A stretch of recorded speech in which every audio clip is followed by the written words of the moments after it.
Okay, so this is going to be a video that explains the MRER acquisitions process coming from properties that are listed on the MLS or something like a window to the MLS like realtor.com or zillow.com. So this is just going to kind of walk us through the process of how we find a property and then determine if the property is a good investment for us or not. Okay, so first, what we're going to do is we are going to find a property on realtor.com that we think might make a good investment in Waco, Texas. So what I've done for Waco, kind of good metrics to start with, is setting a max price range at 225,000 with a 3-bed or 2-bath, and then we're going to hide pending and contingent listings, so we can just see the listings that are active under 225 that are 3-bed, 2-bath, and more. And I'm going to look for a good property, something that doesn't seem as if it's going to need a lot of work. Also that it's in a decent neighborhood, good neighborhood, and might make a good investment. And so this is a specific property we're going to use right now. This property that is 1314 Lexington Street in Waco. So we're going to open this up and look at the property. Initially, we're going to take just a glance at some photos. On this one, the paint color is pretty bright. That's something to note, that that paint color is probably going to be turn off to renters. And so that's some CapEx that we might have where we'd have to repaint the property. But we're just going to scroll through and take a general look, try to get a good idea of what's going on here, if there's any immediate visible repairs or anything like that. So we're just going to check out the property a little bit. We can also look at where the property is located in Waco. Specifically with Waco, I know being from this area that the properties we're going to want to look at are probably most of the time going to be within this Highway 6, and they're also going to be south of the Brazos River. So anything really in this range is kind of what we're looking for. This house sits a little kind of outside of what we really want, but we'll use it for these purposes. But I know kind of the geographic areas of our target cities, and I know kind of where I'm looking at for properties in there. So we've kind of looked at where it's at on the map. And we see it's a 3-bed, 2-bath, 1,100 square feet, and it's listed at 145,000. So now the next step that we're going to do is we're going to go pull sold comparables for this property from the MLS. So this is the Waco Association of Realtors MLS, and this is where we can find properties that are listed. And to find good comps for this property, what we're going to do is run a CMA, or a comparative market analysis. So we're going to pull up search here, hit residential. And then what I want to do is I'm going to look at all of the properties that have sold in the last 0 to 180 days within 1 mile of our subject property address, which was 1314 Lexington Street in Waco. And it's going to pop up, select it there. So I see in the last 180 days within 1 mile of this property that we have 36 matches of properties that have sold. And so it's important that I narrow that down a little bit. I'd say if this number is 10 or above, that you ought to try to narrow that down so we can get closest to comparable properties. And so the first way that we're going to do that is via the square footage. And so if we look at the realtor listing, we can see that the square footage on this property is 1,100 square feet. So what I'm going to do is I'm going to multiply 1,100 times 0.9, and that's 990 square feet. And so I'm going to set this as 990, and then I'm going to do 1,100 times 1.1. And so what this is doing is giving us a range of 90% of the square footage of the property to 110% of the square footage of the property. And so that's 1,210 square feet. And so we're going to use that as our range.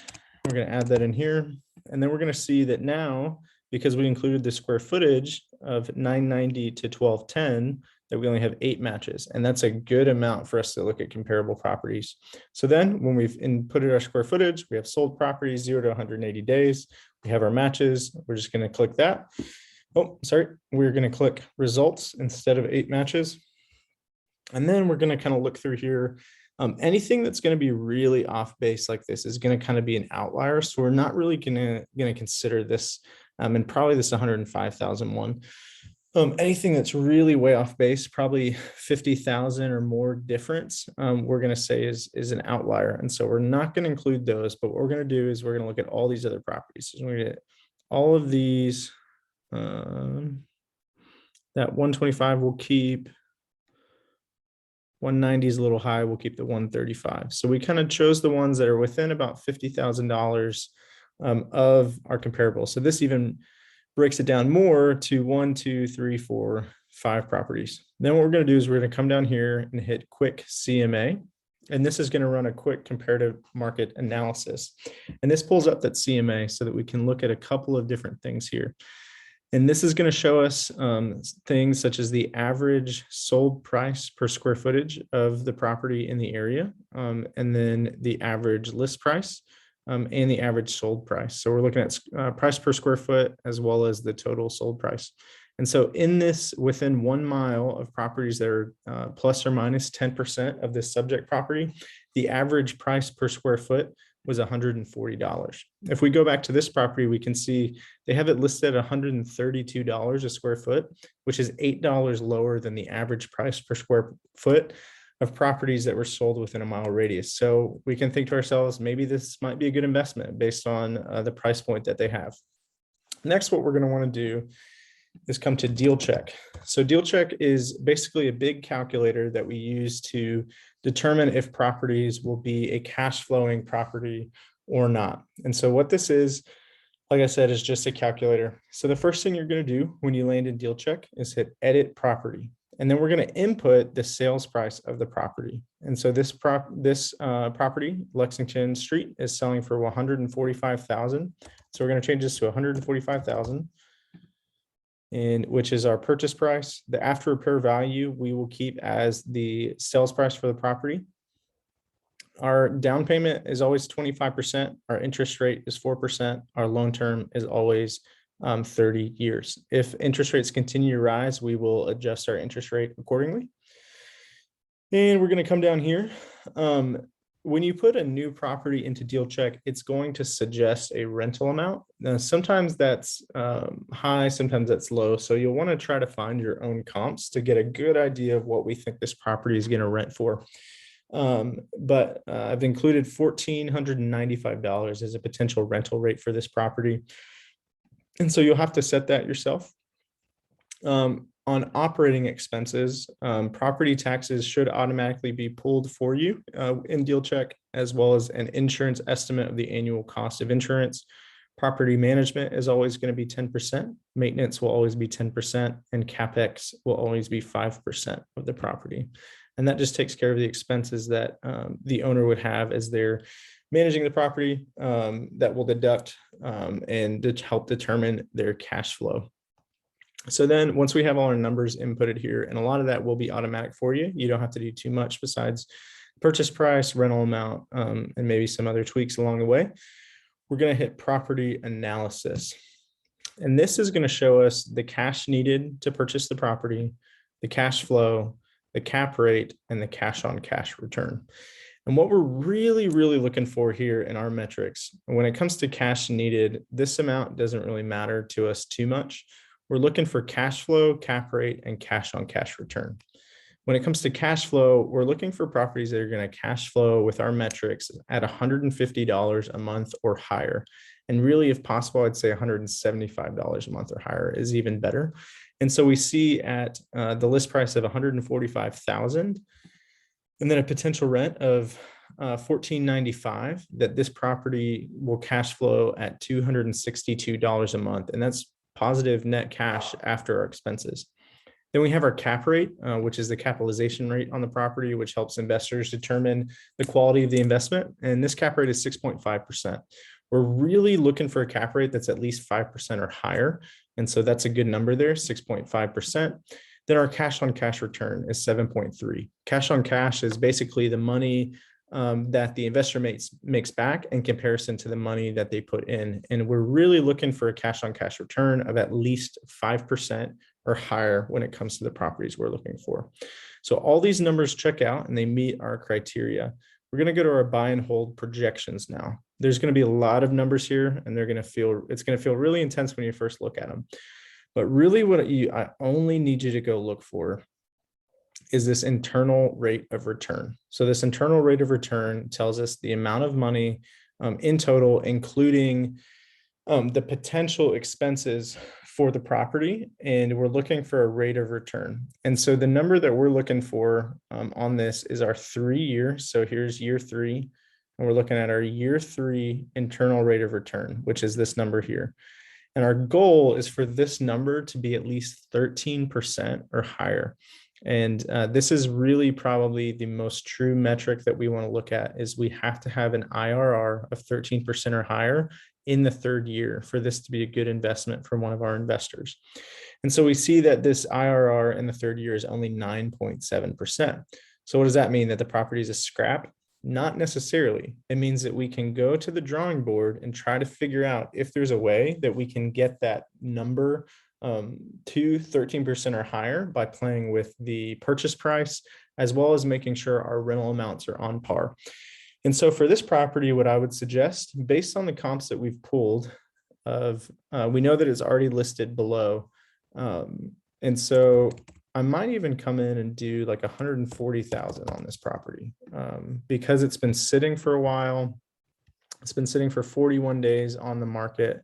I'm going to say, hey, our purchase price, we're going to offer 140,000 rather than that 145 that they're looking for. And then let's see what happens when it comes to buy and hold projections. So our IRR at this point now is 13.8%. And so simply by editing that purchase price just a little bit, and that's a reasonable amount. It's a reasonable offer to bring it down just $5,000. We were able to bring our IRR to 13.8%. Now, we want to make sure that our rental amount, our rental rate is fair market. And so we'll go to something like Zillow and look at properties in Waco. We know that this is a 3-bed, 2-bath property, and we know that it's kind of in the Beverly Hills area. Waco is weird. Beverly Hills is its own city, kind of annexed in and of itself inside of Waco. But I'm just going to look for properties that are nearby. We're not going to count this one because that's a 6-bed, 6.5 bath. But I'm going to look for 3x2s that are of similar quality, as close as we can to this property. And so here's one, a 3x2, 1,400 square feet on Brookview in Waco that's renting at $1,950. Here's another, a 3x2 on North 27th, which is a little further away, but it's renting at $1,595. And here's another, a 1,700 a month, 3x2 at 1,800 square feet. So our property is smaller. And I also know that Beverly Hills neighborhood isn't necessarily as nice as some of these neighborhoods. And so I think that that 1,495 is pretty on par. In other cities such as Fort Worth and College Station, you would run a rental comparable or rental CMA, just how you did a purchase CMA. And that could help you get rental rates of properties that have been leased in the last 0 to 180 days. But in some cities, and Waco is one of them, we don't have that. And so we use Zillow. And so with that opinion that the rental rate is on par, that we've reached a number that we think is reasonable, and we found all of our metrics work. Everything across the board is above our metrics. That's a good cash on cash return at 8%. And our 3-year IRR is at 13.8%. I would say that this property is a go. So what we're going to do at this point then is we're going to export. We're going to go to share, and we're going to download a PDF report on this property. Here it comes. And then we're also going to pull this market analysis.